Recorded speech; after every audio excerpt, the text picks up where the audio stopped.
By the time the story begins, Dean Martin had already won. The records were cut. The films were made. The image was permanent. Dean Martin didn't enter this chapter chasing relevance or redemption. He entered it complete. That matters, because what happened next didn't shape his career. It reshaped him. This is not the story of how Dean Martin became famous. This is the story of what happened after he no longer needed to be.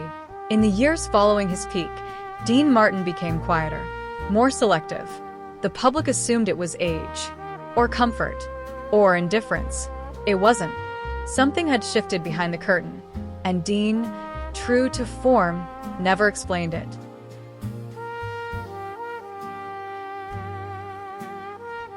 To the world, Dean Martin was effortless. To his children, he was present in a different way, calm, observant, never theatrical. Dean Paul Martin was born into a name the world already loved. But inside the house, the name wasn't a brand. It was just Dad. Dean Paul could sing. That much was clear. The voice was there. The tone, the timing, it came naturally. For a moment, it looked like the path had been chosen for him. But something important happened. He realized it wasn't his path. And just as important, his father respected that. There was no pushing.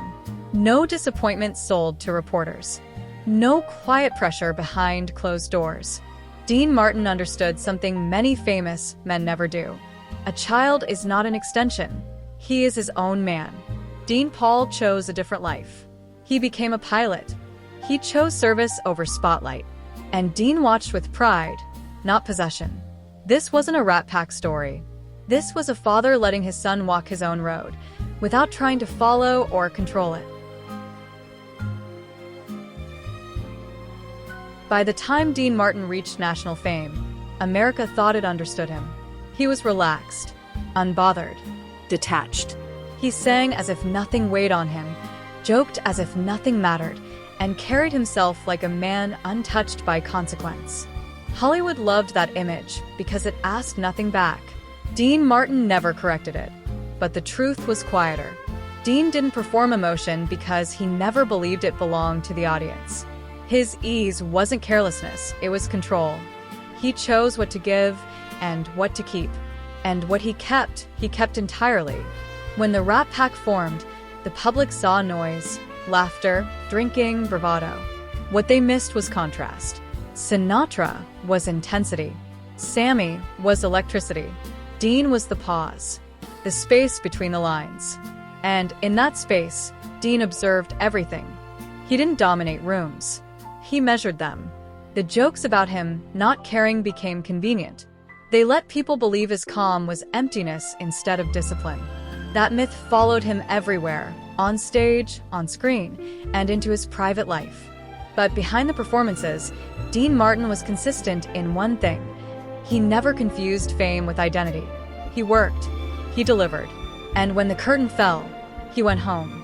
That separation between the man and the image would later become the very thing that allowed him to walk away when the world expected him to stay. Because Dean Martin never lived for applause. He lived on his own terms. Dean Martin never tried to shape his children into extensions of himself. That alone separated him from Hollywood. By the time his career was fully established, the machinery of fame was already clear. Names could be inherited, doors could be opened, paths could be forced. Many men did exactly that. Dean didn't. When his son, Dean Paul Martin, came of age, the expectation was unspoken but obvious. He had the name. He had the access. And for a brief moment, he even stepped toward the microphone. He could sing. Not as a novelty. Not as a favor. The talent was there. Natural, unforced, familiar. But something important happened next. Dino just stopped.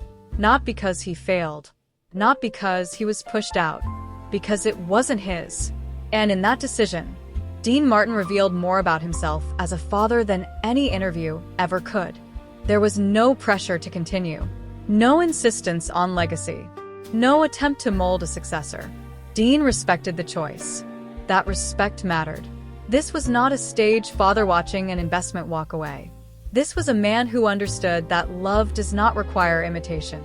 Dean Paul chose a different life: aviation, discipline, service, a path defined by responsibility rather than applause.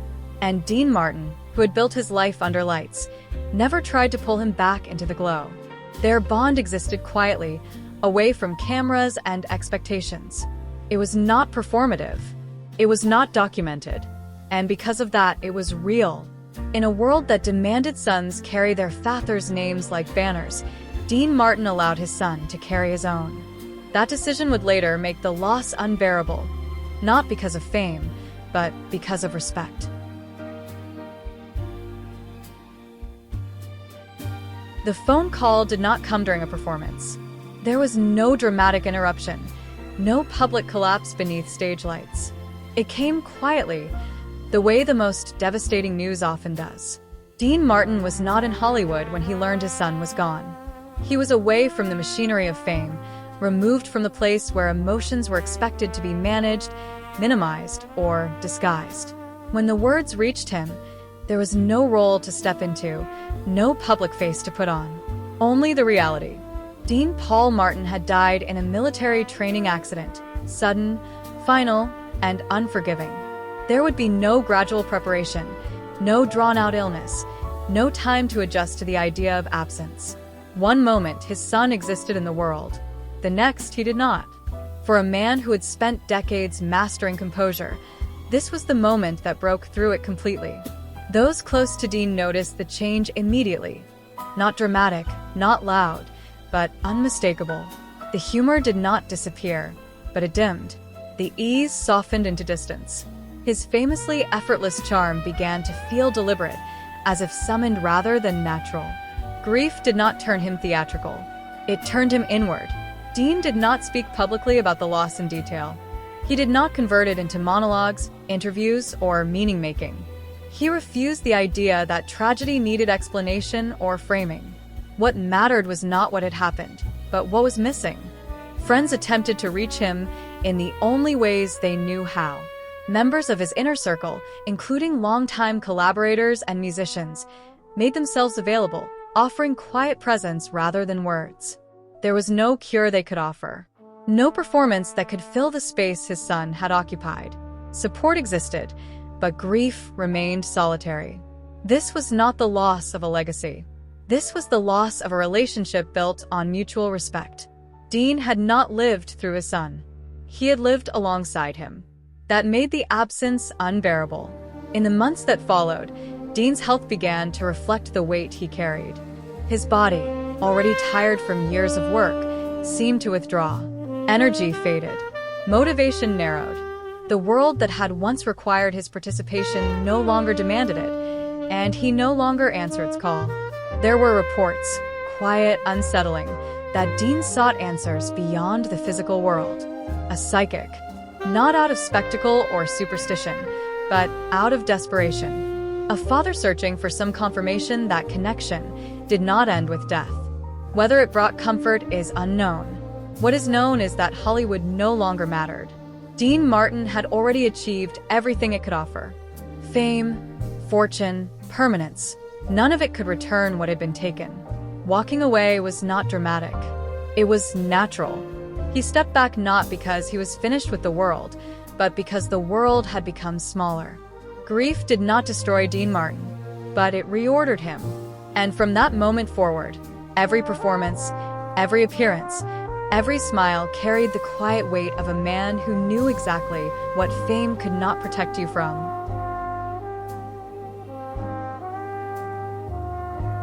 By the time Dean Martin began stepping away, Hollywood barely noticed at first. There was no farewell tour, no announcement, no final bow. Dean didn't leave in protest. He left because the center of gravity in his life had shifted. Long before the loss of his son, Dean had already achieved what most entertainers spend their lives chasing. Records sold, films endured, television cemented him as a fixture of American culture. He had outlived trends, scandals, and eras. Hollywood had taken what it needed from him, and he had taken what he wanted from it. What remained no longer held weight. After his son's death, the distance widened. Invitations slowed. Performances became optional. The need to be visible, once effortless, faded entirely. Dean began turning inward, choosing privacy over presence. This wasn't retreat born of bitterness. It was exhaustion. Friends would later note that Dean seemed at peace with disappearing from public life. Not angry, not resentful, simply done. He had already been everywhere, known by everyone. There was nothing left to prove, and no role left that could replace what had been lost. Physically, the years were catching up to him. Dean's health began to decline, quietly, steadily. Arthritis limited movement. Energy came and went. The body that once carried him effortlessly through late nights, long shoots, and endless travel no longer cooperated. He aged not in public collapse, but in private concession, and Dean accepted it. Unlike so many stars who cling to relevance, Dean did not chase youth or reinvention. He did not demand the spotlight follow him. He allowed it to move on, a rare act in a business built on refusal to let go. There was also something else at play. The grief had narrowed his world. Hollywood thrived on illusion, laughter, distraction, and Dean understood all of it too well. After burying a child, illusion loses its usefulness. Applause becomes noise. Success becomes abstract. So he chose stillness. He spent more time at home. Fewer appearances. Less travel. The man who once made ease look effortless now chose silence deliberately. Not isolation, but distance. When Dean did appear, observers sensed it immediately. The warmth was still there, but it was gentler. The humor quieter. The charm, once automatic, now carefully summoned, as if he were visiting a version of himself rather than living inside it. Hollywood had not rejected Dean Martin. Dean Martin had simply finished with it. And in walking away, he did something few legends ever manage. He left intact, unspoiled by desperation, untouched by decline in public view. He had already given the world what it wanted. Now, he chose to keep what remained for himself.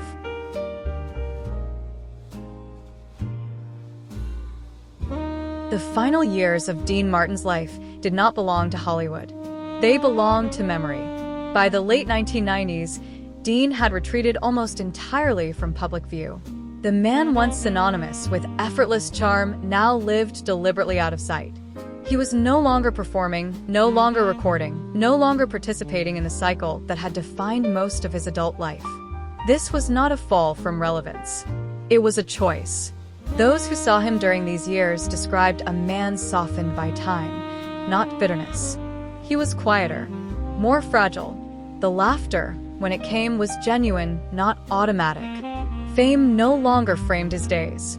He existed as a private individual, no longer required to be anything other than himself. Physically, the decline was undeniable. Health issues accumulated as they do. Energy faded. Mobility became limited. The years had finally caught up to the body that had once carried him effortlessly through decades of work and excess. Yet there was dignity in how he aged. Dean did not chase a comeback. He did not grant late-life interviews to reshape his narrative. He did not attempt to explain himself to the public. Silence became his final statement. The grief he carried never left him. Friends and family understood that the loss of his son had created a permanent absence, one that time did not heal, only quieted. Dean did not dramatize it, but it lived in him. It shaped the way he withdrew, the way he spoke, the way he chose stillness over noise. And then, in December of 1995, Dean Martin died quietly at home. There were no last performances, no closing monologues, no final bows, only the end of a life that had already stepped away. What remains is not a mystery, but a contrast. The public remembers the image, the cool, the smile, the ease. The private truth tells a different story, one of restraint, loyalty, respect, and a grief carried without spectacle.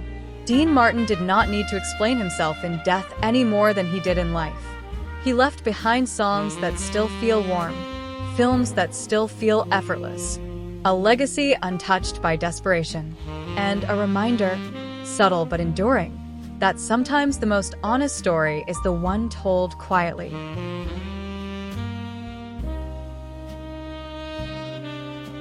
Dean Martin spent a lifetime making everything look easy. The voice, the timing, the smile. Effort was something he hid, not because it wasn't there, but because he believed grace mattered more than explanation. In the end, he left the same way he lived, quietly, not chasing applause, not correcting the record, not asking to be understood. The world remembers the image, the man who never seemed to carry weight. But those closest to him knew better. They knew a father who respected his son's choices, a man who did not trade grief for attention, someone who understood that some losses cannot be shared, only carried. Dean Martin did not need tragedy to define him, but tragedy revealed him. And in choosing silence over spectacle, distance over distraction, he left behind something rarer than legend. He left behind truth. A reminder that even the most effortless lives are built on private endurance, and that sometimes the most honest goodbye is the one spoken without words.